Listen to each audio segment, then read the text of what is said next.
Assalamualaikum warahmatullahi wabarakatuh.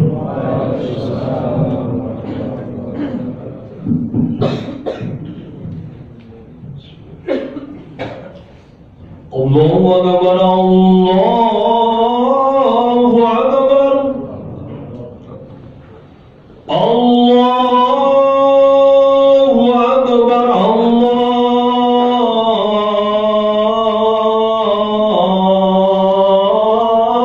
Allahu Akbar. Asyhadu an la ilaha illallah.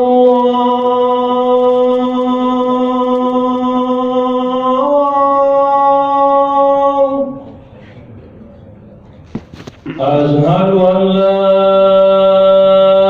ilaha illallah.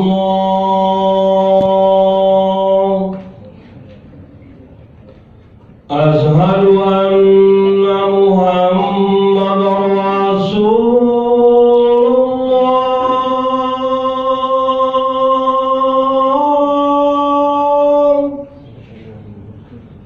Asyhadu anna Muhammadar Rasulullah.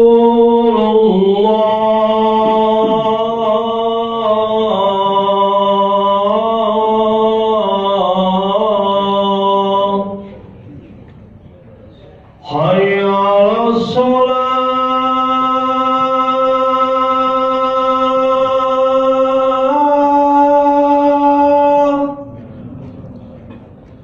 Hayya 'alas shalah.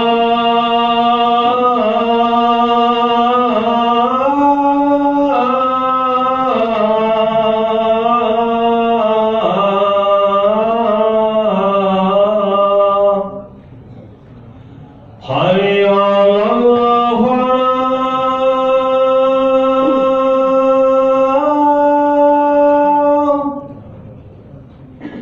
Hayya 'alal falah.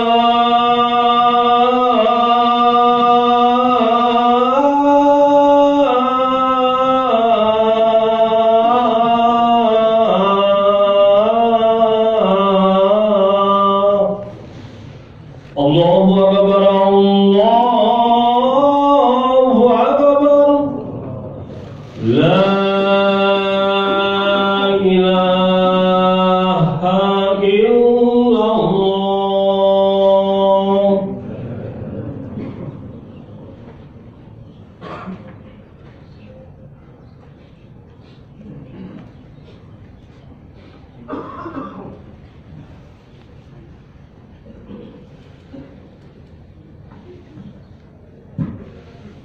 Alhamdulillah, alhamdulillahillazi rattaba liman hajja aw i'tamara bil jazail jazil.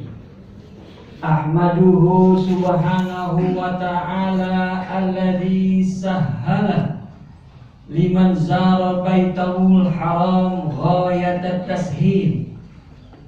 Ashhadu an la ilaha illallah wahdahu la syarika lah, wa ashhadu anna sayyidana wa nabiyyana Muhammadan abduhu wa rasuluh, syahadataini daimaini abadaini ila yaumir rahim.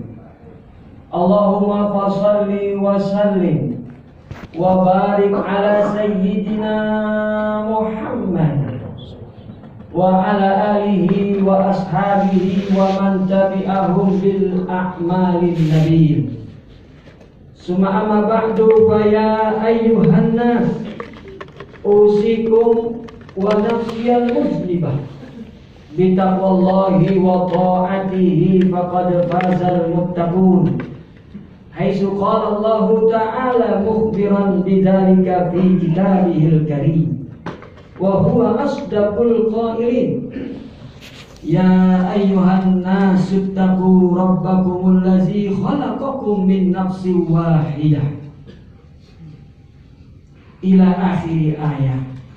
Ma'asyiral muslimin, jamaah salat Jumat Geraha Surveyor Indonesia yang dirahmati dan dimuliakan Allah Subhanahu wa taala.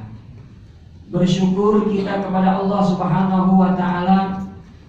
Hari ini kita masih berada di bawah naungan bulan yang istimewa, yaitu bulan Zulqa'dah. Dalam kitab Lisanul Arab dijelaskan bahwa bulan ke-11 dari urutan bilangan-bilangan Hijriah bisa dibaca dengan fathah, bisa juga dibaca dengan kasrah. Dibaca fathah menjadi Zulqa'dah, dibaca kasrah menjadi Dzulqa'dah. Kilahuma fasih.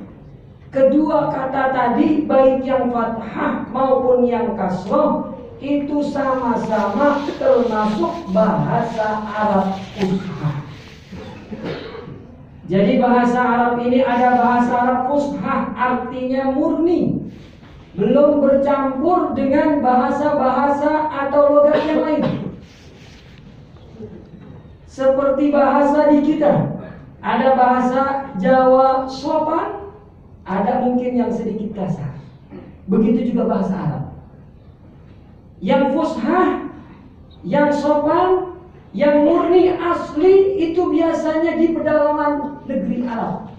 Makanya Rasul Shallallahu Alaihi Wasallam ketika balita dititipi oleh kakek beliau di pedalaman Mekah untuk dirawat oleh ibu susunya, yaitu Halimatus Sa'diyah. Di antara tujuannya agar bahasa Arab Rasulullah benar-benar fushah, jangan tercampur dengan bahasa pasaran yang dikenal dengan bahasa Arab amiyah.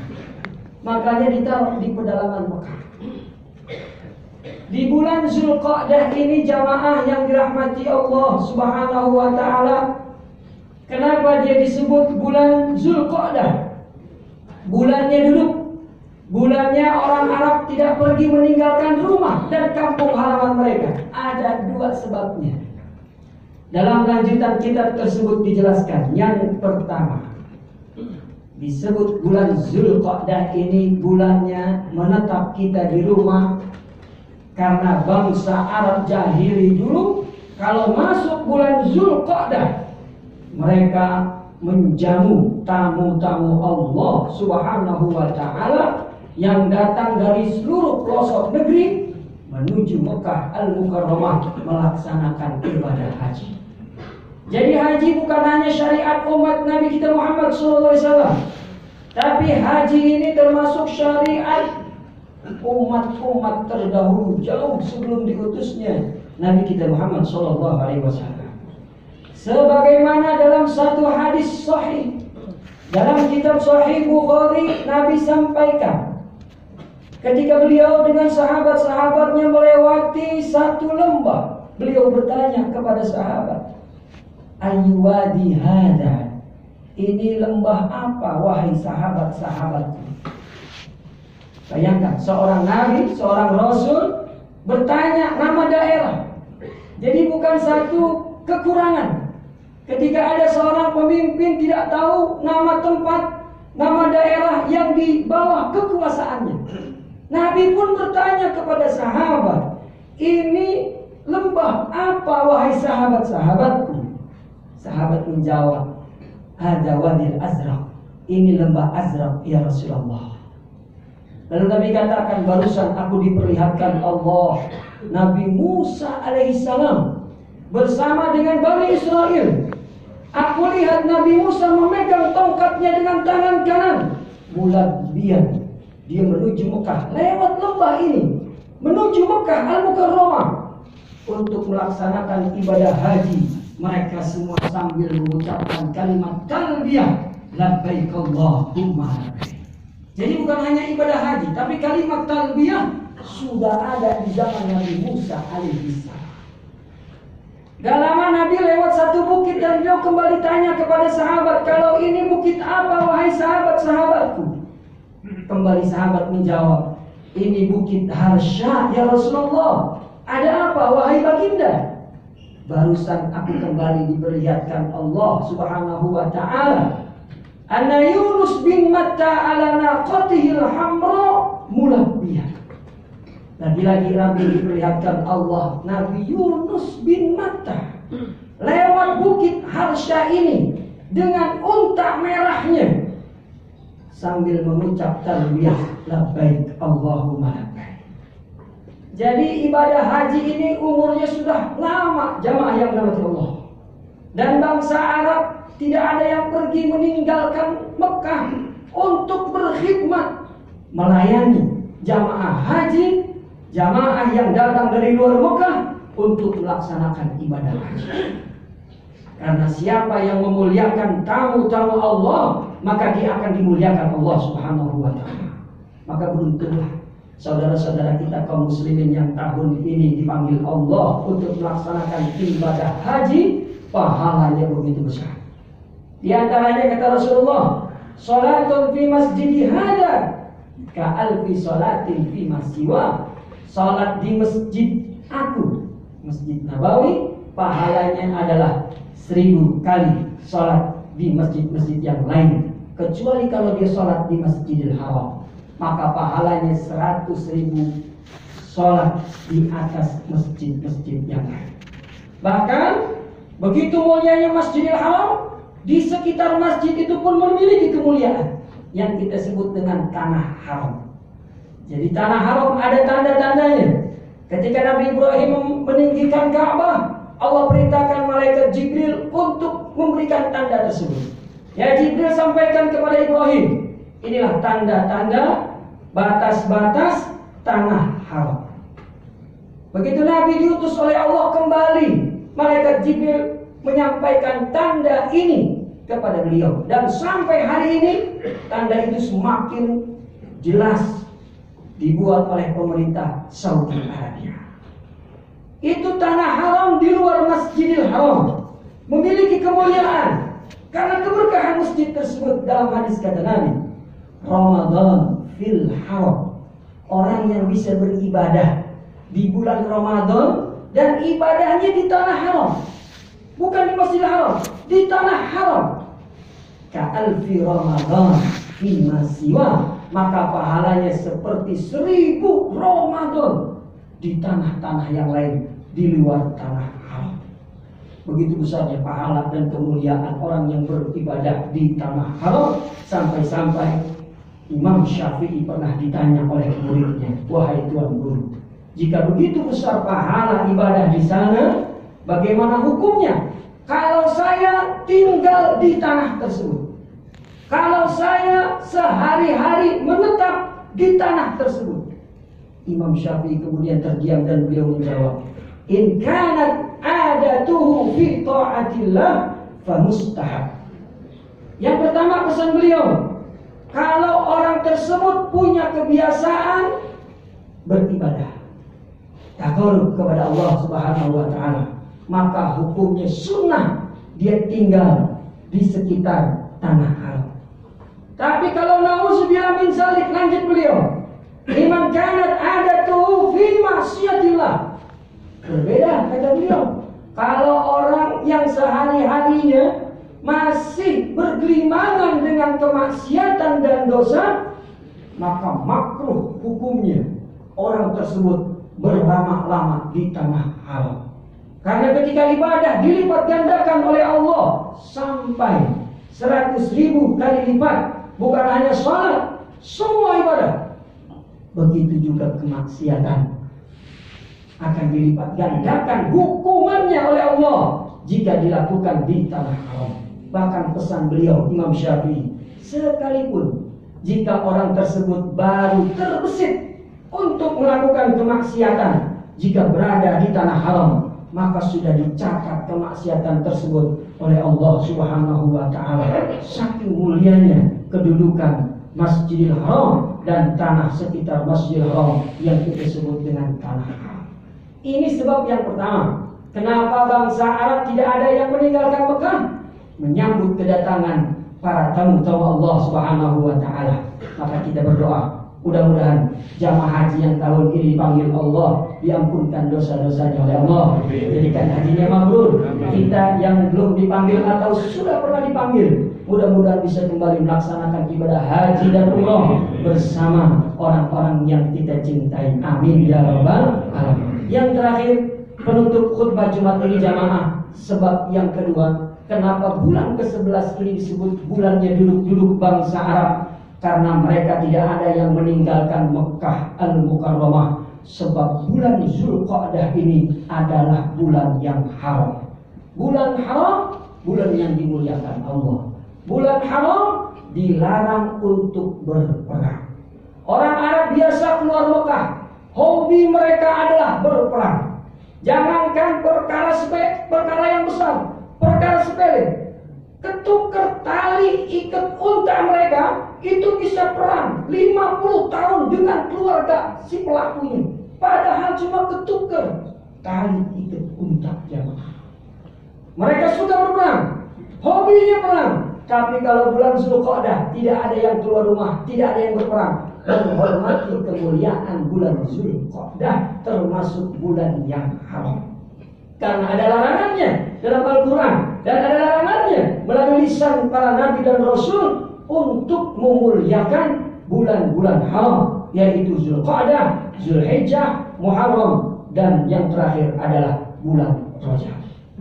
Bahkan seandainya lewat di hadapan mereka pelaku pembunuhan orang tuanya, dia tidak akan balas dendam karena menghormati bulan yang haram ini, yaitu bulan Zulqa'dah. Tapi siang hari ini jamaah, hari ini kita saksikan bagaimana Zionis Israel membunuh, memerangi rakyat Palestina yang tidak berdaya. Padahal dalam kitab suci semua umat, bulan ini adalah bulan yang dimuliakan Allah Subhanahu wa ta'ala. Dilarang berperang, dilarang melakukan pertumpahan darah. Atau mungkin ini tanda sebagaimana yang Nabi sampaikan dalam sebuah hadis, sudah dekatnya kita dengan hari kiamat. La taqum as-sa'ah, kata Nabi, tidak akan terjadinya kiamat hatta yakthurul haraj, sampai banyaknya terjadi pembunuhan dan pembantaian. Sahabat bertanya, "Wa mal haraj?" Apa itu haraj ya Rasulullah? Al-qatl, tidak ada lain kecuali adalah pembunuhan ya Rasulullah. Bahkan di riwayat yang lain, Nabi sampai bersumpah, "Walladzi nafsi biyadihi," demi zat yang jiwaku ada di tangannya, la tabqa dunya, dunia ini akan fana, akan binasa. Kapan itu ya Rasulullah? Hatta yaqtulal mar'u fala yadri lima qatala walal maqtul lima qutila. Akan datang satu hari, kata Rasulullah SAW, menandakan bumi ini sudah akan binasa ketika ada orang yang membunuh, tapi dia tidak tahu apa sebabnya dia dibunuh. Ketika ada orang yang dibunuh, tapi ketika ditanya, dia tidak tahu apa sebabnya dia sampai dibunuh seperti itu. Mudah-mudahan kita berdoa di hari Jumat yang penuh dengan keberkahan ini, Allah berikan kekuatan, Allah berikan kesabaran buat saudara-saudara kita kaum muslimin muslimat yang ada di Rafah, yang ada di Palestina menghadapi kezaliman Zionis Israel. Mudah-mudahan Allah berikan kekuatan, kesabaran kepada mereka dan kemenangan yang sebesar-besarnya terhadap orang-orang yang zalim. Amin, amin ya rabbal alamin. Barakallahu li wa lakum fil Qur'anil azim wa nafa'ani wa iyyakum bima fihi minal ayat waz zikril hakim wa taqabbal minni wa minkum tilawatahu innahu wal ghafurur rahim. A'udzu billahi minasyaitonir rajim. Bismillahirrahmanirrahim. Wal 'ashr innal insana lafi khusrin illa allazina amanu wa 'amilus solihati wa tawassaw bil haqqi wa tawassaw bis sabr.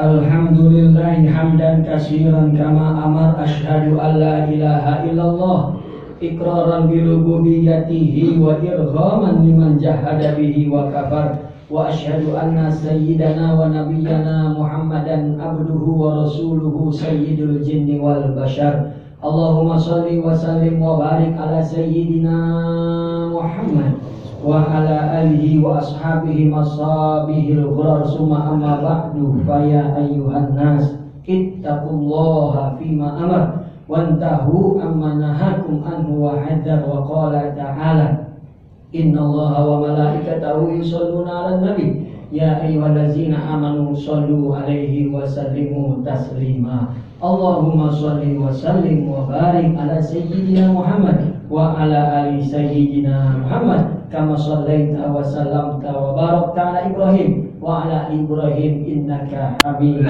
Majid. Allahumma ighfir lil muslimina wal muslimat wal mu'minina wal mu'minat al ahya'i minhum wal amwat innaka sami'un qaribun mujibud da'wat ya qadiyal hajat. Allahumma harriril masjidal aqsa Allahumma harriril masjidal aqsa Allahumma harriril masjidal aqsa ala a'da'ika a'da'ad din. Rabbana atina fid dunya hasanah wa fil akhirati hasanah wa qina azabannar. Wa sallallahu ala sayyidina Muhammadin wa ala alihi wa sahbihi wa sallim walhamdulillahi rabbil alamin. Aqimus shalah.